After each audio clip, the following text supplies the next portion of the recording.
In a quiet little forest, there lived a small rabbit named Ruby. She was very fast, but also very shy. Whenever she saw other animals, she would quickly hop away. One sunny day, Ruby got lost while chasing a butterfly. She looked around and realized she didn't know the way home. Her little heart started to beat fast. Just then, a calm and gentle cat named Milo appeared. "Are you okay?" Milo asked kindly. Ruby was scared. Cats are dangerous, she thought. She tried to run, but she was too tired. Milo sat down at a distance and said softly, "I won't hurt you. I just want to help." Ruby slowly stopped. She looked into Milo's eyes and saw kindness. I'm lost," Ruby said quietly. "Don't worry," Milo smiled.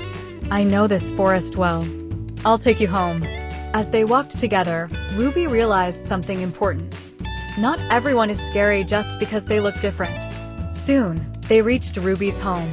She turned to Milo with a big smile. "Thank you for helping me," she said.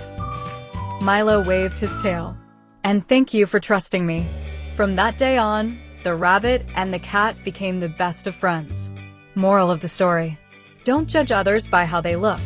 Kindness can come from anywhere.